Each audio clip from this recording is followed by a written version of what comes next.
This is an iHeart podcast. Guaranteed human. You're about to listen to the Late Round Fantasy Football Show, which originally aired on YouTube. If you'd like to catch the show live this offseason, you can head to the Late Round Fantasy Football YouTube channel, youtube.com/@LateRoundFF.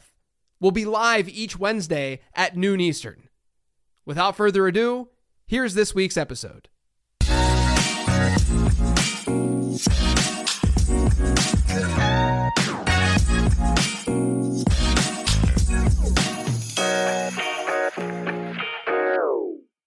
Welcome in. It's the Late Round Fantasy Football Show, sponsored by DraftKings. David Kitchen here alongside my boss, JJ Zacharyson. JJ, how's it going? It's good, man. Had a week off. You know, it's one of those vacations, though. You guys know this. If you're a parent to younger kids, you know, my son's 3, my daughter's 7. My daughter's pretty easy to, you know, she's a very, very good kid. Like, CJ's good, too. Don't get me wrong. But my daughter is a rule follower, just one of the kindest souls you'll ever meet. And she's just very easygoing and, you know, easy to parent. We're very lucky from that perspective. CJ, I love him to death, but he's a 3-year-old toddler. And my experience from girl to boy has also been boys are wild. Like, he's just insane in a good way, in a fun way, but it doesn't allow for that, you know, typical relaxation that you get, you know, on vacations and such. So it was a lot of fun. You know, we were there with a couple other families. We had 6 parents and 8 kids with us last week at the beach and at the pool. It was a good time. I'm glad to be back, though. I like to do this stuff. Like, this is my everyday life. A week was a perfect amount of time to be away, in my opinion. Yeah. Did you feel like when some of the news broke, we'll talk about in a second, we'll have to say like what it is, but did you feel like you needed to kind of like get updated about it? You're like, no, I'll check on that later. Like, how disconnected were you? I mean, I saw people talking about Travis Hunter a lot, and, you know, I was at least checking in on that stuff, but no, I mean, I was pretty disconnected. I don't think I missed many picks in slow best ball drafts that I was in, but, you know, I was able to at least, you know, detach from the world. I also see a comment that said, well, we all know who the golden child is. Guys, that's not what I mean. I think you love every child individually for who they are and what they provide, you know, as humans. And it's fun. It's honestly like fun and entertaining that CJ is more unpredictable at this point, you know, like anyone with a toddler knows exactly what I'm talking about. Toddlers are just, and not only that, people always talk about the terrible 2s. 3s are way, way more difficult than 2s. 3s are insane because they can talk back to you and say stuff and throw stuff and do stuff. I think the oldest are they're the rule followers, man. I think so too. Yeah. You know, and then like things get more lax as the, I'm the youngest. I'm the youngest in my family, and I mean, to be fair, I was a rule follower, but I could get away. I could have gotten away with anything that I wanted, and wink, wink. No, I'm definitely a rule follower. I wish I wasn't, but I'm a rule follower. We have someone who says, "Preach, 3 by far is the worst." Listen, you have to go through 3s so you can appreciate the 4s. That's right. That's what 4 and 5. That's what they say. It's all good from there. So it's like any, and I'm pretty sure my daughter was like this too. It's just that you forget, right? It was 4 years ago. And so with CJ, you know, it's just one of those things where like today I got him dressed for school and I put a yellow shirt on him and he's just like, or I was about to, and he's like, I'm not wearing that, you know, like, it's like, okay. He just straight up said like, no. Well, yeah, I'm like, okay, then you can go pick out a shirt. And he's like, no, I don't want to go do that. And then I'm like, all right, well, then you're wearing this shirt. He won in the end. He's wearing a Gravedigger shirt instead of the yellow one. but sometimes you just gotta go. I don't like giving in. I really, really don't, because I think it also can teach them, you know, the wrong habits. But sometimes when you're like, we gotta get out of here, you gotta just be like, fine, all right, Gravedigger shirt it is. Let's go. All right. I don't know how to transition from that, so I'll just say, if you want to get the best info, if you say, hey, I want that info, give it to me now, JJ, you can if you go to lateround.com and order the prospect guide, because we have 170 something pages of the prospect guide, and all I know is I reformatted or formatted a table that JJ sent me. Yeah, I'm gonna talk about this on the mailbag that goes out on Friday, but we've gotten a lot of feedback about the new scoring system for the Zap model and how the scaling changed. I talked about that on a mailbag episode. I think the last one that I did. And so I've gotten a lot of feedback, more than I expected. Usually I can predict like what kind of feedback I'll get. And I'm like, okay, I can do this. I know I'm going to get some people and some responses, but it's going to be okay because I can just forward them to Kitchen. No, I'm just kidding. because how, we'll be able to handle it. This one was even more than I expected, to be honest. So basically the Zap model scaling changed, and now you're seeing better, in my opinion, a better representation of the differential between one prospect to another, whereas before it was more based on percentiles and such. And so I changed it this year to have that scaling be better.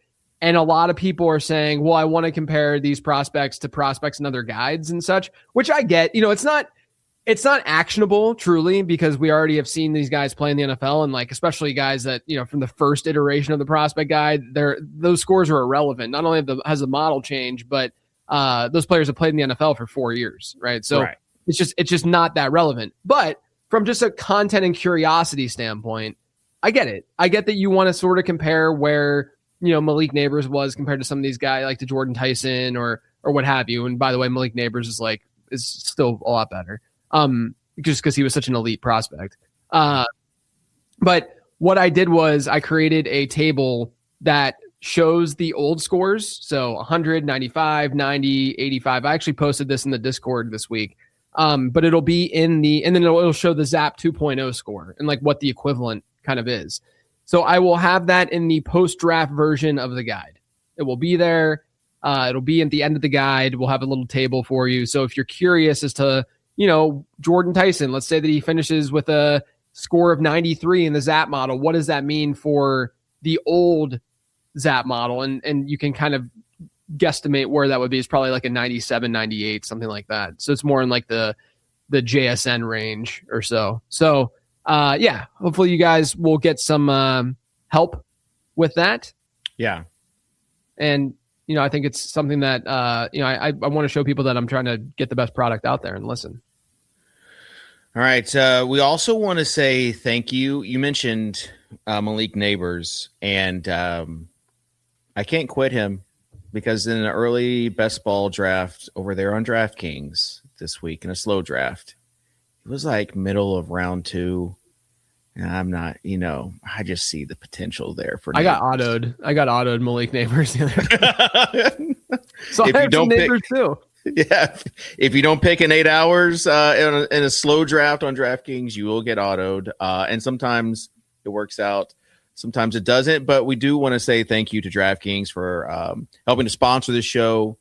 We always appreciate the the feedback that we get from people that are trying DraftKings, the best ball product for the first time. It's really a cool thing. Like, you don't have to go ham on early best balls, but it is cool to kind of get in there and say, whoa, wow.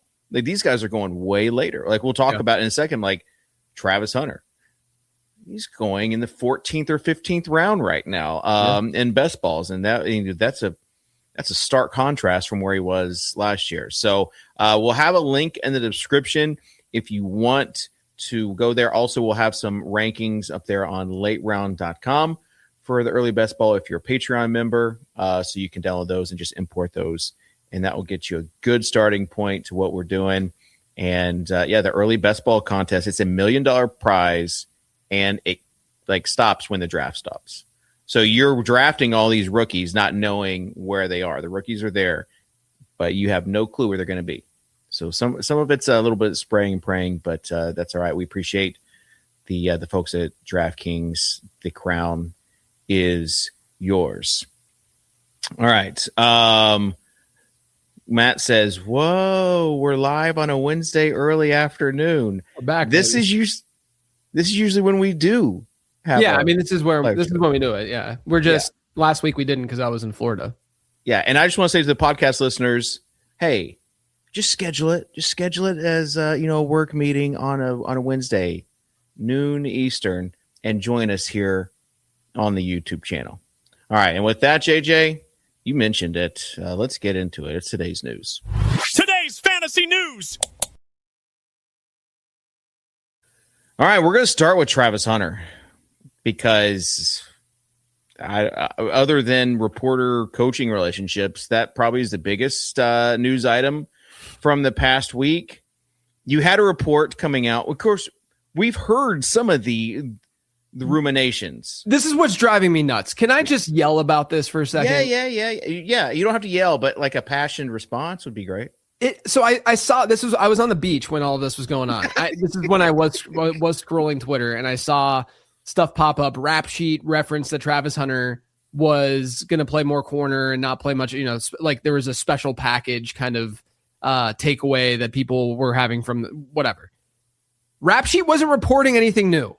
You guys, this is not a new report. He was referencing, I think, a Colleen Wolfe report from like a month and a half ago, which, by the way, if you go back and you listen to the Sell Candidates episode of the Late Round podcast, on that episode, I talked about selling Travis Hunter because I thought that he was overrated in Dynasty. I don't want to take a W because, it's very early for that, but his value has changed, right? It's dropped from where we were in January to where we are now. So I feel good about that. Feel bad about how I was subjective with my evaluation of him last year. I'm really mad about that I didn't just that I was making so many excuses for Travis Hunter last year from a prospecting perspective. I think the model nailed Travis Hunter, to be honest, but regardless of that, this report has been out there in different ways since January, and we're recycling this thing. And for whatever reason, when Rap Sheet says it on NFL Network, now everyone's running with it. And it's this big thing that people are reacting to in fantasy football and everything.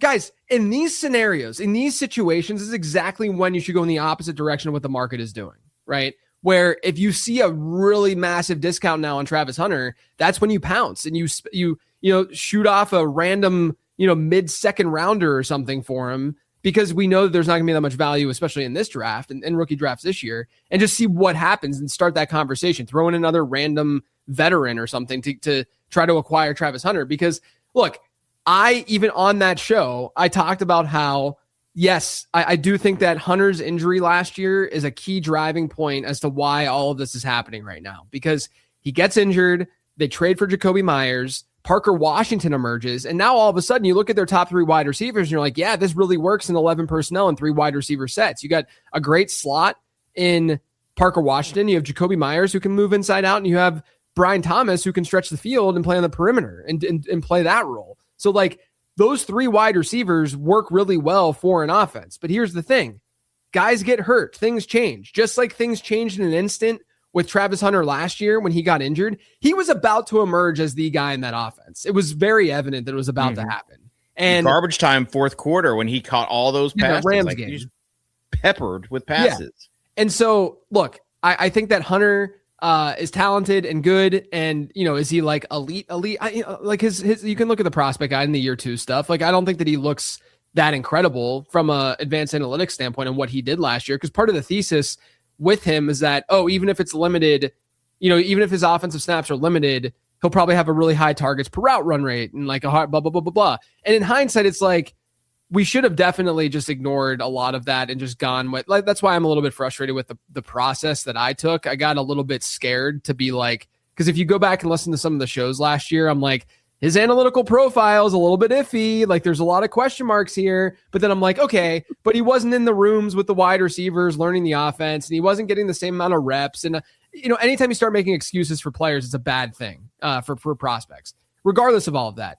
Now we're in this position where his value has tanked because of a report that is not even new.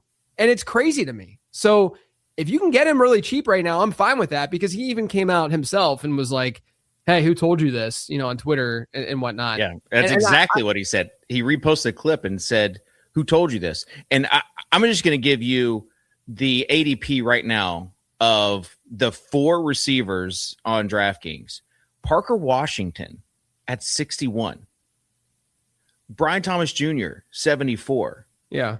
Jacoby Myers, 97. Travis Hunter, way over at 164. So even if you're avoiding him in your best ball or in your redrafts for dynasty and best ball, like you said, it might not be a bad stab to take. Yeah, I think in season long he's not someone I'm going to be really that interested in, because you have to just like carry that weight around, and you've already told us to avoid him. Yeah, it's a really, really tough kind of player to buy into, right? But look, an injury happens, and all of a sudden he's probably more of a 80% kind of player on offense, right? Even if he's like a 50% or 40% or something to start the season, one injury changes everything. He can line up everywhere. Like he's a really capable wide receiver. So that's where I'm at with Travis Hunter. Maybe it's not a super strong stance, but my stance is that I feel good about how I felt about him in January. And it hasn't really changed because the reporting hasn't really changed. The only thing that's changed is the way that people are interpreting the reporting. So keep that in mind whenever you hear these reports and hear all that happen. Okay, let's transition to the Eagles passing attack. I separated this because there was a trade. Dontavian Wicks goes to the Eagles. So this opens up an interesting situation in Green Bay, but also we got to talk about this Eagles passing attack. Let's just assume, we'll talk about the A.J. Brown thing in a second. Let's just assume that they're lying and that A.J. Brown's not going to be with the team on June 1st, JJ. What does this Eagles passing attack look like now with Dontavian Wicks as a potential wide receiver too? I've liked Wicks. I mean, it's not really a secret if you listen to the show. I think that Wicks is a pretty good wide receiver. And so I think that he's capable of being there too. Devontae Smith, though, I feel like I have Devontae Smith as a target in fantasy every year. But I'm a big Devontae Smith fan. I thought he was a really good prospect. I think that he's more than capable of making somewhat of a leap. You know, I know that he's a little bit further in his career. Yeah, I've seen like the JSN, like he can do what JSN did. JSN's not in the same part of his career as, where Devontae Smith is. But I think that Smith is very capable of being a 28% target share play. He's done that when one of AJ Brown and Dallas Goedert have been out. I mean, we've seen that happen with Devontae Smith. So very bullish on Devontae Smith. It sounds like this is like when have we ever heard rumors this strong that doesn't end up happening? It does feel like this is almost definitely AJ Brown is going to be a Patriot. And I had talked about this on a mailbag episode about AJ Brown. Is it an upgrade? Yeah, I'd probably say it's an upgrade overall, but my fear is that people are going to take it a little bit too far. That there's just going to be a little bit too much AJ Brown steam by the time August comes around. And that might scare me off a little bit. I'm just going to say I'm at market, with Brown. I kind of alluded to that back on that show. But I'm excited for Devontae Smith. I'm excited for Dontavian Wicks. I got a lot of Dontavian Wicks in Dynasty that I'm pumped about.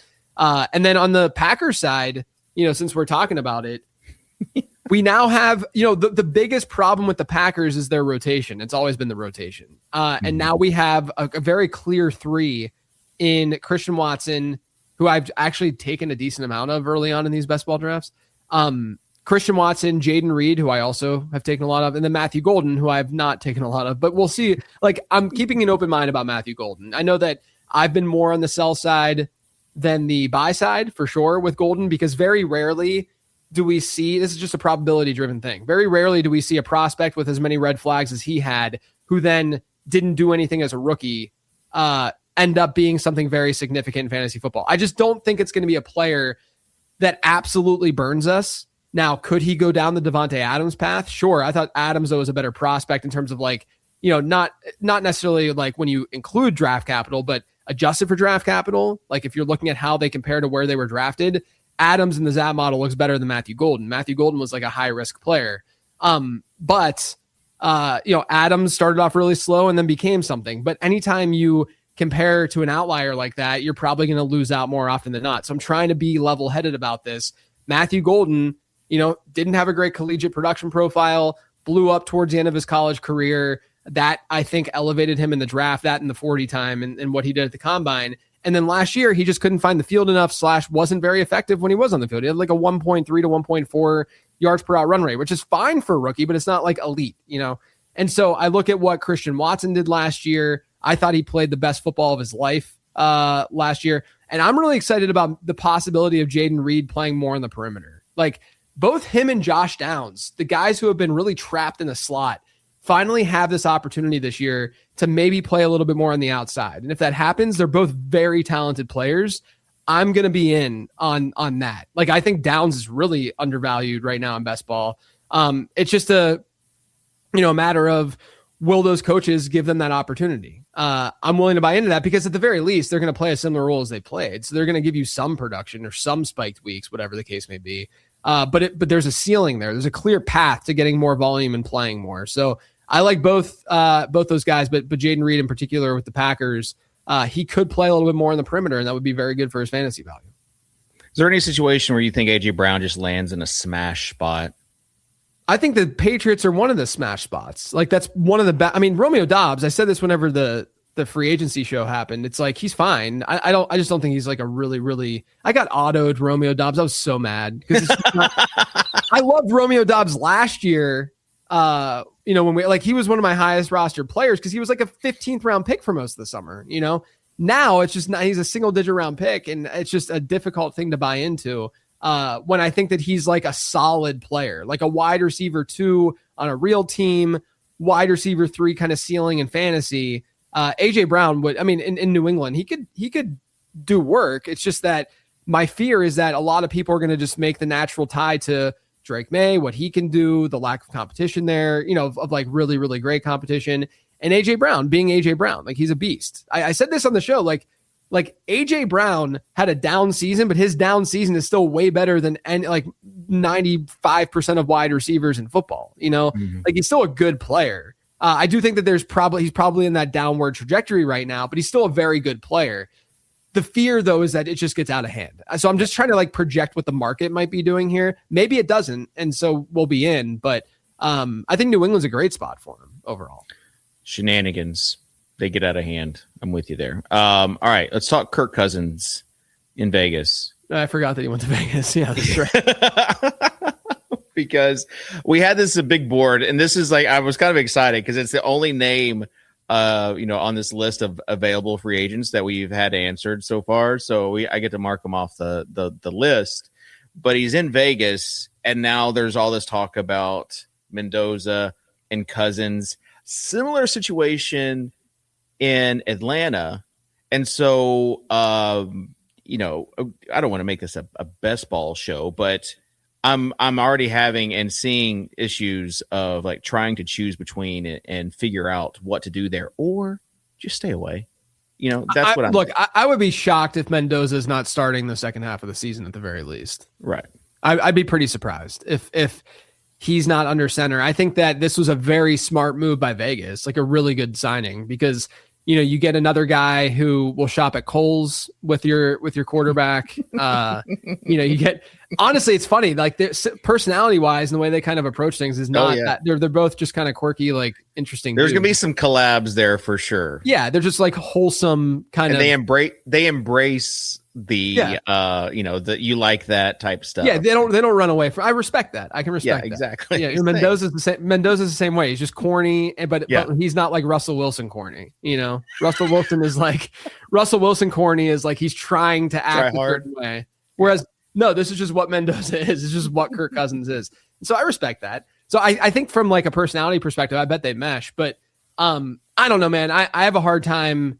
Usually with a first overall pick and a first rounder, even top half of the first round, my general mantra is that quarterbacks are going to play sooner than you think. It's just how it usually goes. There's a lot of pressure. Vegas isn't structurally built to be super competitive, and why just ride Kirk Cousins all of year one when Mendoza's a relatively ready quarterback? It's just that from like a ceiling perspective, there are question marks about like how awesome of a prospect he is, but he's at least like ready and pro ready.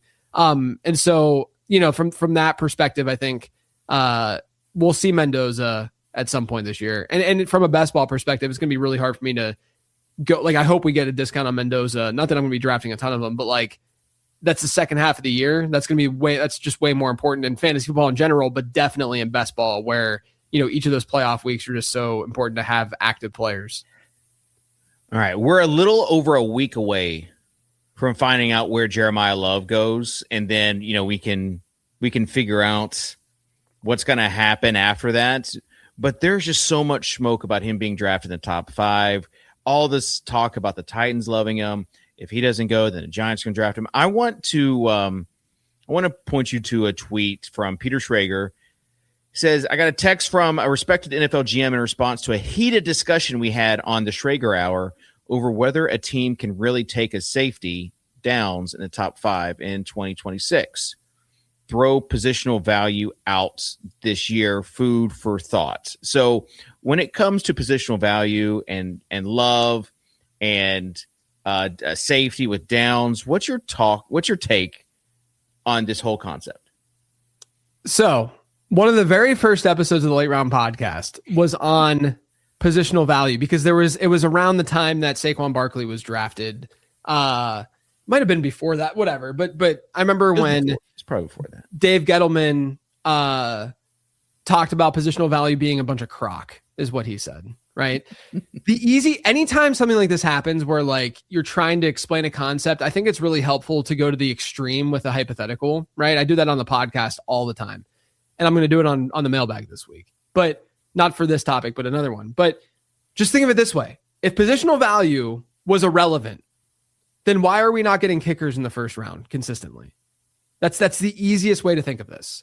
Clearly, positional value is going to have some inherent part of your evaluation process because you're not drafting kickers or punters early on. You could have the best, like what if your punter or your kicker is really, really, really, really good? Why are you not drafting? Well, you're not drafting in the first round because you know that there's some variance involved and there's, they're not getting paid as much and you can get kickers and there's a supply and demand problem, et cetera, et cetera. That's why you're not doing it. It's a very similar argument for running back. Now, I retired from running back value debates years ago because I just grew so tired of it and it's not fantasy focused and I want to focus my attention on fantasy.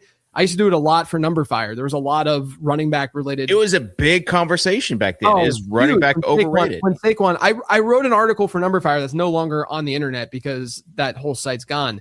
But the title of it was Saquon Barkley can be a generational talent, but he's still not going to be a good pick. That was the title of the article, something along those lines.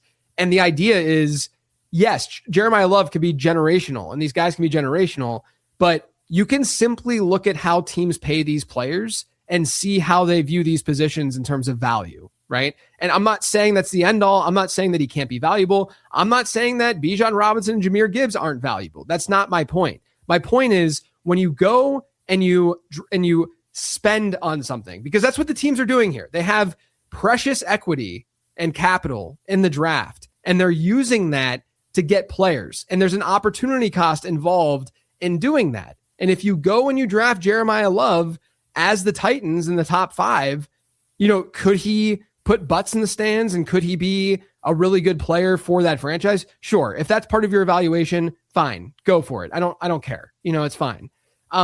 But the way that rookies get paid is that there is a locked in salary for these positions in the draft. And so him getting a running back being paid for getting drafted 4th overall, you are much better off spending it on a higher quality position, like wide receiver or corner or whatever the case may be, defensive end, because those guys get paid more, And so if you hit on that player, there is more to gain from that hit, right?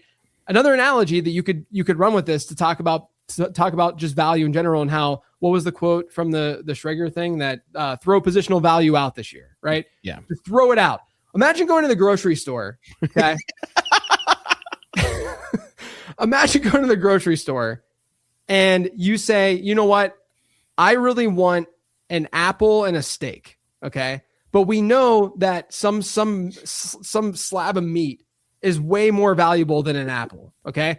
The very best apple, the greatest apple that you've ever tasted, or like a 95th percentile apple, let's say, is still going to be less valuable than a 10th percentile slab of meat because of the value of that thing. So Jeremiah Love can be very, very good and still not be as valuable as a lower tiered, doesn't hit in a significant way wide receiver, let's say. Not only that, Tennessee has a freaking need at wide receiver. That's the other thing that drives me nuts here is that there's wide receivers that are being projected that are very good, that are being projected to go in the top 10. And if they opt to get the running back, I just think that that's bad process in general, right?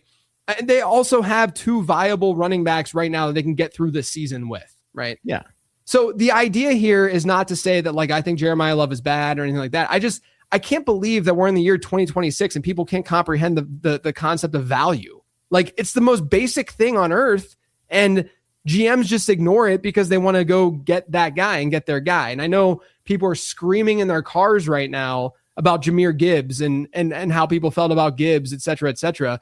Yeah. I get it. Like, I'm not saying that like it can't work out or that, but the Lions also built differently than where the Tennis were built and ended up building really well and hitting on a lot of picks, which allowed that Jahmyr Gibbs pick to look a lot better in hindsight than where Tennessee is at. You have to think about range of outcomes here. And also when we approach a draft or when teams are evaluating these players, what's also really interesting is they're like, oh, this is a weak draft class, therefore we can just throw positional value out the window and not worry about it. That's cocky. There's a lot of arrogance in that statement because you're saying we know how these guys are going to.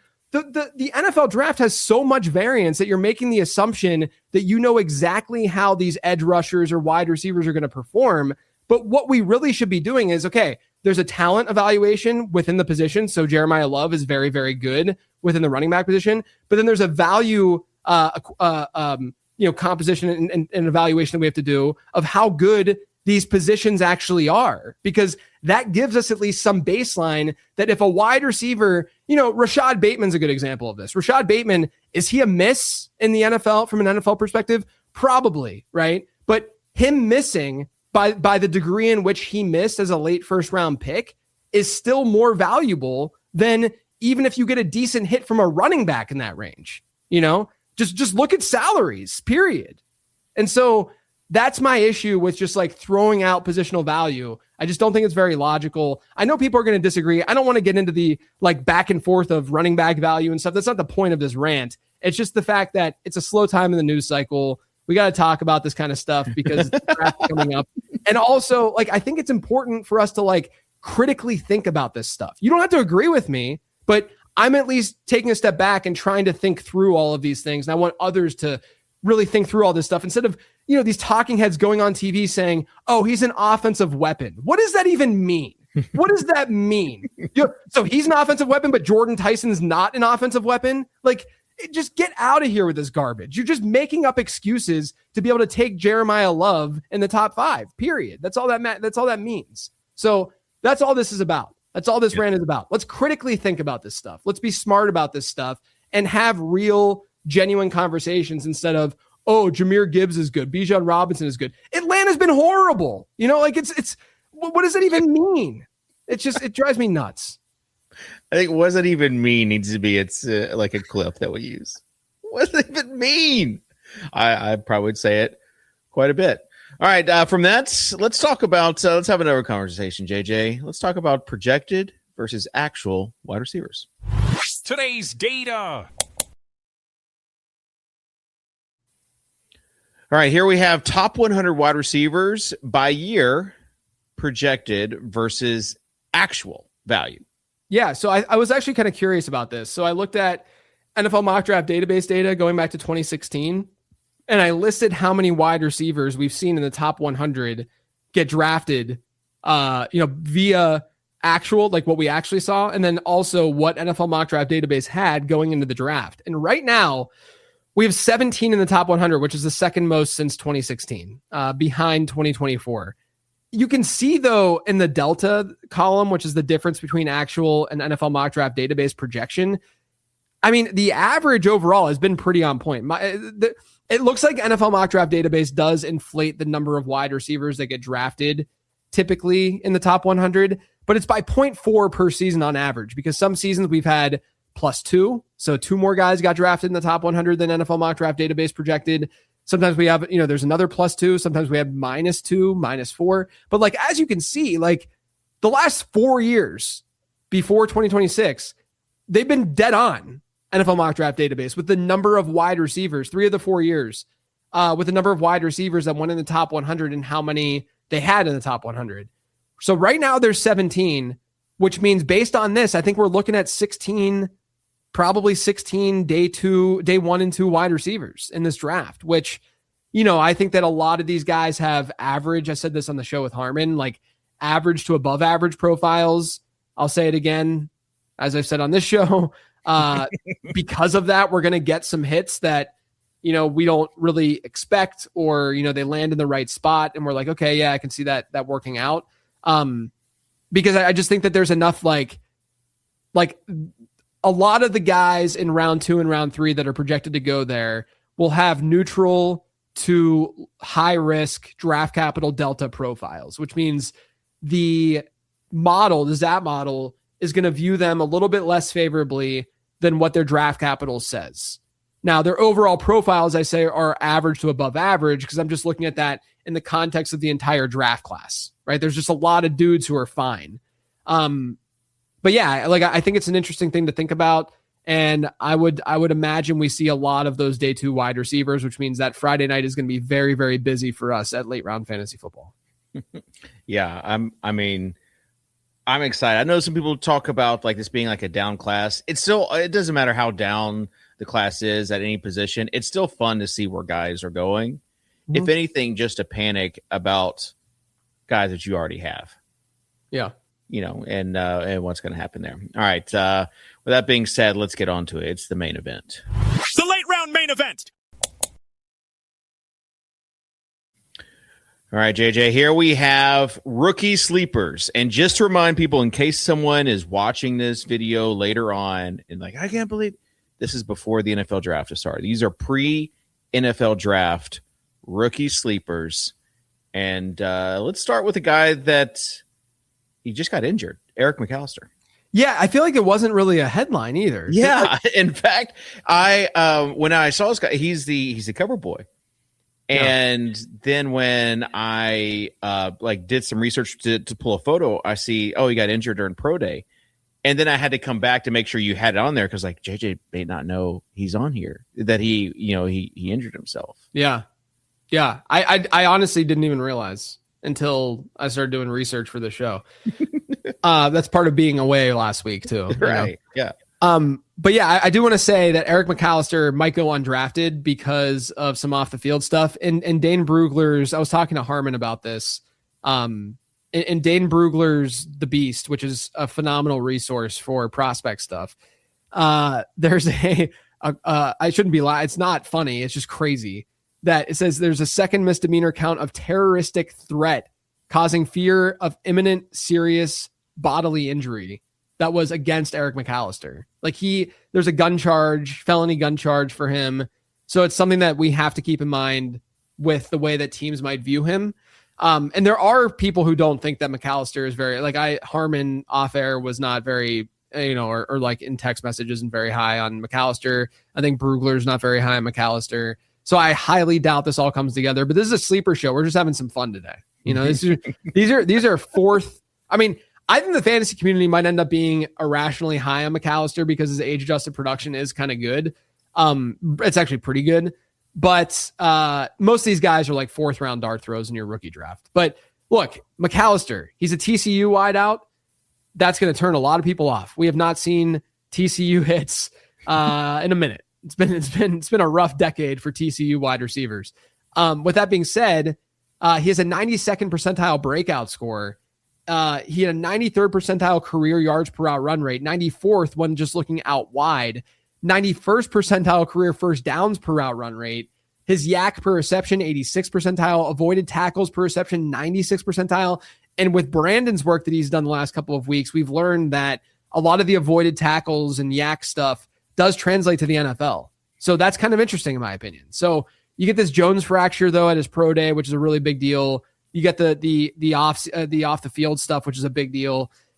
I think his draft capital is probably we'll be lucky if he gets drafted day 3 at this point, I think. But I do think the profile is at least interesting to call him out on today's show. Is that TCU wide receiver shade directed at Quentin Johnson? Little QJ? No, that's more Jalen Reagor. Okay. At least with QJ, like QJ's another one of those guys where like, yeah, he's definitely not lived up to where he was drafted, right? Like, but he did last year. Yeah, but like start the season. In the end, we might look back at QJ's career and be like, okay, he was fine. He wasn't Jalen Reagor. Jalen Reagor is a complete bust, just a total bust. But QJ is not quite that. And given that, like when he goes and gets another contract, look at QJ's contract compared to what a running back gets. And that'll just go back to that value discussion. Okay, let's get to a hybrid position player. This is going to be a fun one. Yeah. I'll let you say the last name. Eli Heidenreich. Heidenreich. He's a I believe a Mount Lebanon, Pittsburgh guy. That's the other side of the city where I grew up on. But he I believe is a Yinzer deep down. He went to Navy. He can line up in the backfield. He can play in the slot. His market share numbers broke the model, and I had to do a little bit of a capping on it because it was just so ridiculous and out of control. Because of the way that Navy plays. Yeah, and implemented you have to adjust for Navy's offense. And so I had to adjust that because then I would be getting thousands of questions about Eli Heidenreich. But I think it's one of those things where we can absolutely say, oh, this is an interesting product. Like, again, the guide, the model, it's there to like get us directionally where we want to be. And so with Heidenreich, we can say like, oh, this is kind of interesting. Maybe there's something there. He went to the combine as a running back, and so he's in the database as a running back. He has 100th percentile. He's the best prorated best season reception share, 100th percentile best season adjusted yards per team pass attempt, 90th percentile explosive run rate. Like, he's athletic. He can line up everywhere. If he gets an interesting and good offensive coordinator, I think there could be something there with Heidenreich. People have, it's probably a more than just football comp, but people have thrown the spider charts out there and stuff with him versus Christian McCaffrey, which I think is kind of interesting and funny, but he's clearly not CMC. There's more to CMC profile, but he has the receiving skill set that a team might really want to deploy and utilize. We'll just see. I think he's still going to be a day 3 pick. Honestly, it's a fun question as far as what could CMC have done in a Navy offense? Oh my gosh. Yeah. what would it have looked like if there's been some players that have come out over the last, I guess I've been doing this and I've been prospecting for 9 years or so. But there was a guy out of Air Force named Jalen Robinette that people might remember. He's a wide receiver, big bodied, 6'4", 215. And his market share numbers were out of control because when you get one good player in these offenses, they just go through that player. And so their numbers just look out of control and great. All right. The next guy I've got a little bit of an issue with because when I was creating the rankings for tight ends in the prospect guide, this guy has the longest name, John Michael Gillenborg. Gillenborg. Yeah. Gillenborg. It's a long name. It's not just John, it's John Michael Gillenborg. Yeah, I wish that I would have talked about him earlier because I know that I do a lot of shows, but there's only so much that I can talk about on each show. And he's one of those players where every week I'm like, oh, maybe I should bring him up, but there's not really a spot for me to bring him up. But this show is definitely a spot to bring him up. He's a tight end from Wyoming. Okay. 91st percentile height adjusted speed score.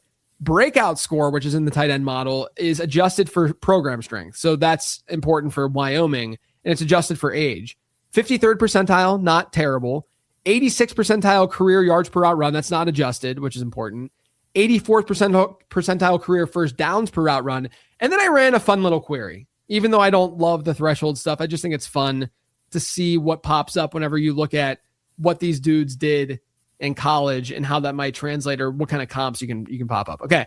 His career yards per out run is above 1.9. So I looked at all players above that mark.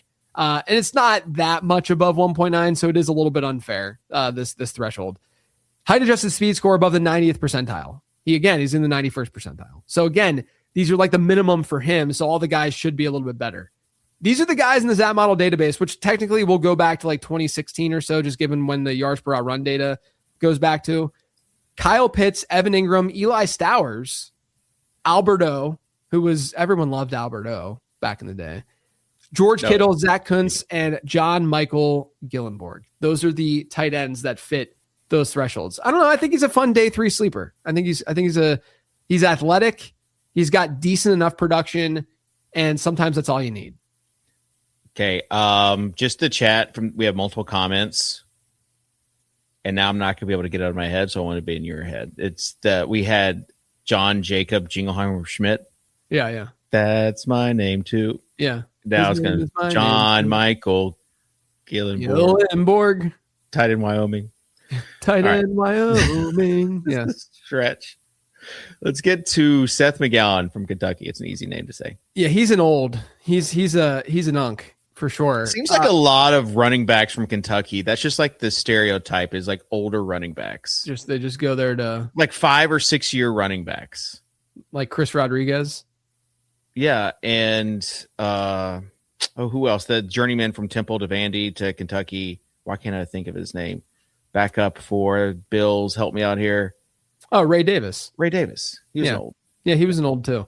Seth McGowan, he's definitely old. He's over 25 years old. So this is a last round rookie pick. Even like you don't want to go crazy on a guy that's this old. He had off the field issues. Charges were dropped, but he like missed a year of school. Like things were kind of wild. He actually played with Mike Washington at one point during their collegiate journeys, but he's 6 foot 223. About a 110 speed score. So that's really strong. Like, I feel like if Mike Washington didn't do anything at the combine, people would be talking more about Seth McGowan's combine because it was pretty strong. And if you look at his metrics, like 72nd percentile avoided tackles per attempt. His best season in reception share was 85th percentile, which, it's going to skew towards a guy who's played more frequently in a lot of years versus a guy who only played 3 years or something. But still, like he showed at least a season where he had a decent reception share. And one of his comps in the Zap model was David Johnson. Now the other two were pretty weak. I can't remember exactly who they were, but they were guys that were completely forgettable. But I do think there's an outcome here where early in his career, like it's got to happen quick because of his age. But I could see him being a backup, someone getting hurt or something, and him being able to carry a workload and being a 3-down back and using that athleticism and maybe for a year or two being someone that we can semi-rely on, in Dynasty. Not anything crazy.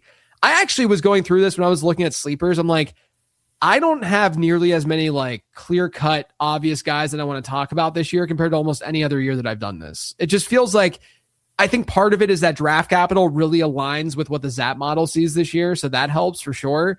But then also there's just not that many like talented running backs, and even the wide receivers that are going to go day 3, they're not really that juicy and exciting. So, I try to limit this to guys who are being projected to go day 3. And that's why it was just a harder exercise than I thought it would be. Okay. I took a stab on this guy at 20th in the 20th round of a draft. It's Brendan Thompson from Mississippi State. Yeah, I think Thompson's an interesting guy. Like he is small, which he gets dinged for in the model a little bit. He's 5'9", 164, but one of his his absolute top comp was Tank Dell. And he had Brendan Thompson's production profile, not amazing, 42nd percentile breakout score. I said in this sheet that it was mid, which I found out on Twitter today that I shouldn't be saying mid. That people don't take me seriously when I say mid. That was constructive feedback. Yeah, so my response was people don't take me seriously anyway, so I'm going to keep saying mid. So 42nd percentile breakout score. He ran a 4.2640. The dude is fast, and you can see that on film. He can stretch the field vertically, and it reminds me a lot of how Tank Dell kind of came on the scene for Houston. Same size, same profile, but this type of size profile definitely does not hit frequently at all. Like JJ Nelson could be a comp for Brendan Thompson here. But the one thing that's interesting with Dell is that, again, like we only saw a 12% slot rate from Thompson, and Dell played on the outside. Like so far in his NFL career, he's been playing on the outside. I think Thompson can hypothetically like go a little inside out. He had a really good slot per route, yards per route run rate too. So I think that he can play in the slot. But yeah, I just think that he's like an intriguing prospect where he does something very specific while also having these obvious red flags, but you can see how a team might want to deploy that and use him. So I'm intrigued, even though he's a tiny boy. Yeah. Go look at some highlights though, man. That guy I think it was the Arizona State night game that I watched, and he went nuts in that game. He's so fast. All right, big surprise here. It's like me including Stowers on something or Pavia. You got Desmond Reed, Des Reed, running back from Pitt. From Hail to Pitt. Yes, yeah. Hail to Pitt. I'm a Pitt alum. We got to throw out a Pitt guy here. Do I think Des Reed is going to dominate in the NFL now? Probably not. He got a Tariq Cohen comp, though. I think he looks a lot like Tariq Cohen. Really explosive. He had an 83rd percentile explosive run rate in college. Avoided tackles per attempt, 69th percentile. But his receiving profile, man, best season reception share in the 96th percentile. Best season adjusted yards per team pass attempt, 96th percentile. He is a receiving back who can do a lot when there is space in front of him. And that is like, again, I go back to Tariq Cohen. I think Cohen was in the NFL at the right time when teams were deploying their running backs in that way a lot more and not afraid to use them as pass catchers. It's a different kind of game now, but there are some offenses that could still potentially use a player like this. Like I could see Des Reed being a third back on like Chicago, where they just need that like dynamic playmaker to kind of change things up, change a pace kind of player. Where DeAndre Swift and Kyle Monangai are getting a lot of the bulky stuff, but I think that a guy like Ben Johnson could do a lot with a player like Des Reed and be creative with him. So I think there could be a spot for him. He might go undrafted, so keep that in mind. But I do think he's an interesting prospect because a lot of his production metrics look really good. It's just the problem is he's 5'6", 174 pounds. So he's a tiny, tiny guy. This is like a Deuce Vaughn type situation where production profile may be there, but more than likely the NFL production is not going to be there. Okay, next we got Jeff Caldwell, wide receiver from Cincinnati. And the first bullet you have, because the other two, small, you have not small. Yeah, like I said, I don't think there's a lot of like obvious sleepers in this class. I don't love Jeff Caldwell, but I do think there's at least a trait or arbitrage that we could play here. Now, I know that people are going to disagree with this strongly. This is purely an analytical take. I think you can make the argument that this is an arbitrage Bryce Lance kind of play where Lance is like a fringe top 100 pick right now from a projection standpoint. Like I think he could go round 3 pretty easily. I don't think Caldwell will, but Caldwell is 6'5", 216 and ran a 4.31. So he's a beast from a size perspective. Bryce Lance also a beast.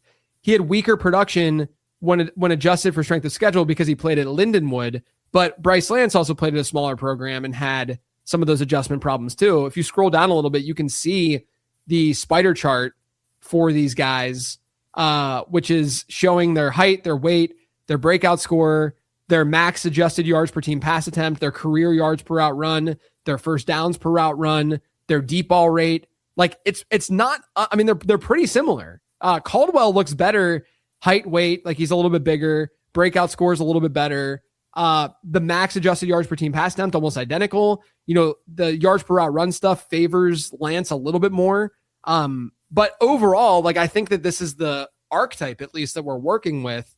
And you're going to be able to get Caldwell late in your rookie drafts. Whereas Lance, I don't think that's going to be the case. And so this could just be a call out for a little arbitrage on these, like, because look, Lance is a high variance pick, like a high variance player. I don't think anyone should debate that. Like it's at the very least, a high variance situation where you're looking at this bigger bodied athlete who, for Lance had a later career breakout. For Caldwell, the breakout doesn't look as good because he played at Lindenwood. And so from that perspective, like both of them are volatile prospects at the very least. And so if you're going to take a chance on a volatile prospect, and if Bryce Lance, because it's a weaker class, really shoots up rookie draft boards, then this could be somewhat of an arbitrage play in getting a guy like Caldwell. All right. You have an honorable mention. Only one, though. Barry and Brown. Do you just want to say Barry and Brown honorable mention? For the model, like, doesn't mind. There's a lot of LSU guys in this class. They're like, I remember writing the profiles. There's like 4 of them. And I was like, all these guys are the same. They're like smaller, speedy, with weak production profiles. But Brown had a little bit better of a production profile according to the model compared to the other guys. So I just want to call him out as an honorable mention because I highly doubt any fantasy show has talked about Barry and Brown. Like he's just not been like he shouldn't really be on your radar, but I want to call him out because look, if he hits, I need to be able to clip this and say, I told as you mentioned guys, on the late round show. As I said in the honorable mention section, very briefly, Barry and Brown is a great sleeper, guys. Yeah. Good name too. Barry and Brown with the alliteration. Sure. Okay. Well, there you go. Barry and Brown, you can put on your resume mentioned by the late round fantasy football show. So even if nothing ever happens, you've got this moment right here. Yeah.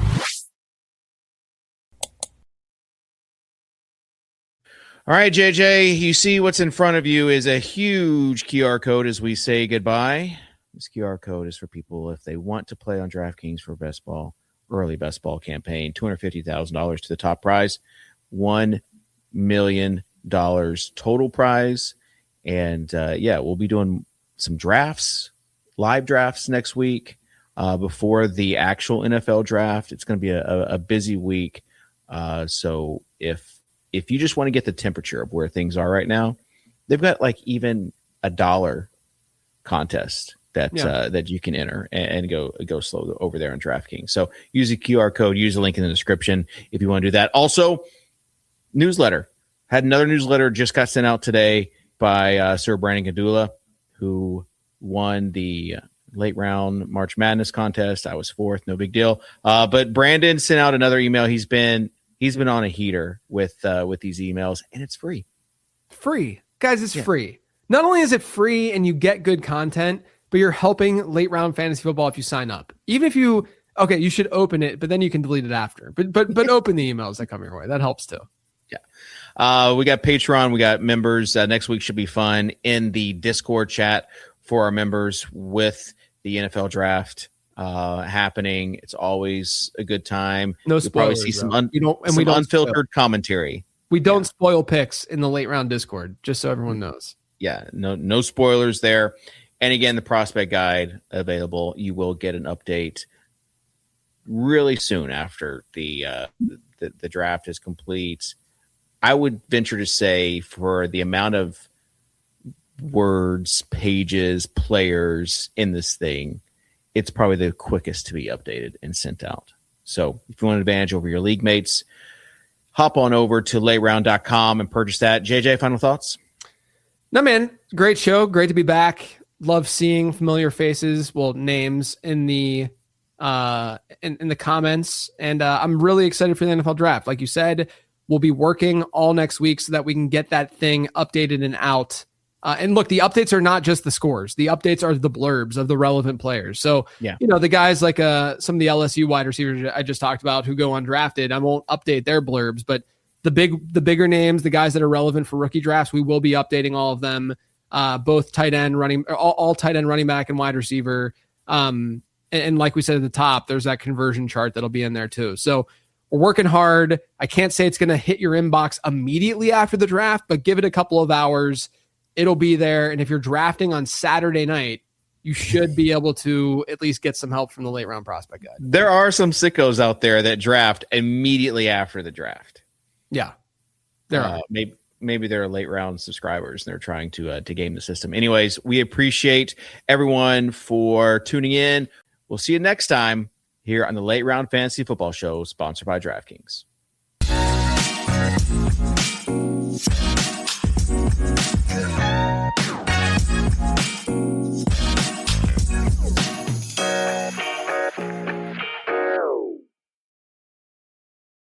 This is an iHeart podcast. Guaranteed Human.